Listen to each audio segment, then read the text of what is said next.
Dave and I are headed towards the Toronto Sportsman show this morning. Here we are at the Sportsman show. The parking lot is just filled. We have to remember that we're at entrance 5. Dave's going in to buy us some tickets. Here's a friendly fellow standing guard. This is a possibility to take along with us on our trip. An inflatable kayak for 2. Once you get going, you get 10 to 1 ratio. So once you get going, if you just do it, that's what you're doing. Perfect.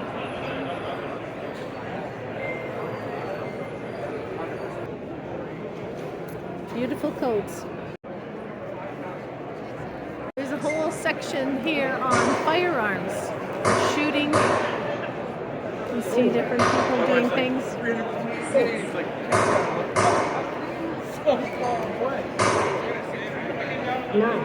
Getcha. Look at that gun. I have no idea what that is. There's a different type of a sport. There you go, over there. Lots and lots of toys.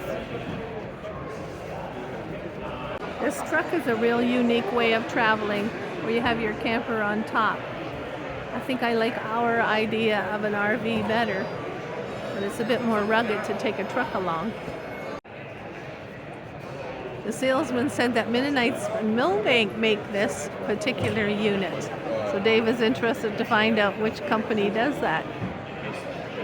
Here's another option for traveling and having a sleeping arrangement.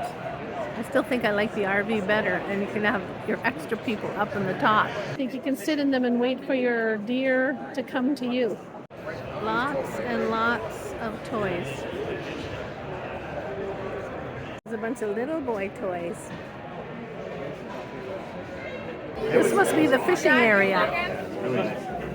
There's more than just sights to see. You can actually experience some fishing here.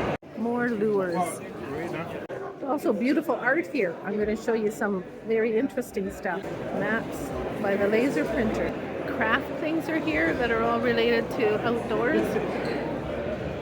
I found another bear friend to follow along. I think this is art with a chainsaw on wood. All this walking is making me exhausted, so I'm sitting on an interesting chair. I'm going to turn the camera around to show you.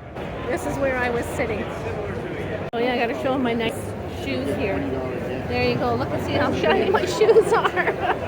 Yeah, and you can see, like, even an example here. Oh yeah. So many before and afters. Okay. In this hallway here, there's all kinds of things.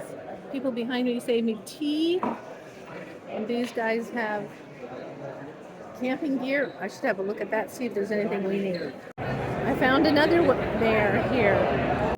For Dave and I, it's now lunchtime. Got a slice of pizza, water, and Dave's eating the chips. Here's a taxidermist stall.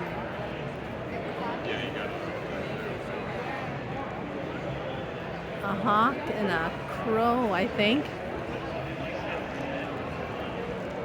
A fox with a pheasant. In the background, these guys, if you buy from them, will treat you like royalty, they say. Isn't that an impressive chair? We've returned home, and these are some of the brochures and advertising pieces that we've picked up.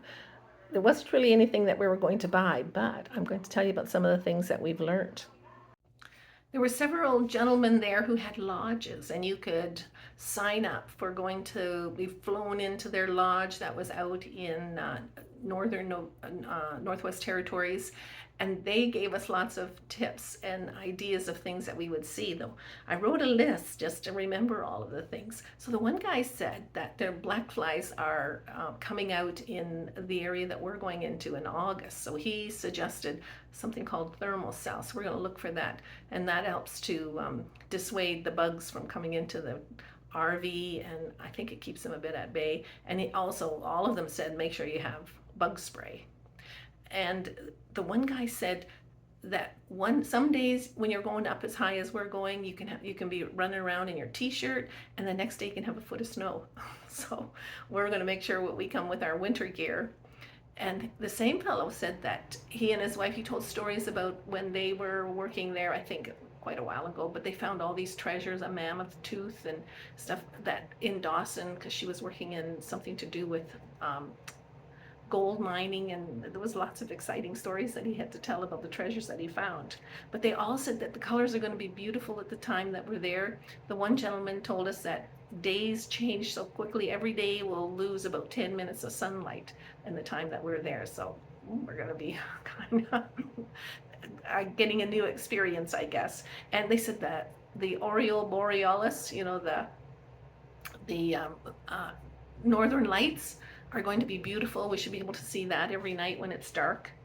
And he told us to get binoculars because he says that you'll be able to in the distance see caribou, moose, bears, I don't know what other wild animals, but he said we'd see a lot. And they all said, because I want to go fishing, that you can just stop on the side of the road and fish at a stream and you'll be able to find fish. So we're going to make sure we have a fishing license when we're up there as well too. And the other fellow said make sure you have 2 spare tires, because he had one. He said I took 1 turn and I lost 2 tires. So we're going to make sure that we have extra supplies for what we need up there. So it's really great to talk to those guys, and it's given us a very clear idea of what we want to do. So all in all, this trip to the Sportsman World was a lot of fun.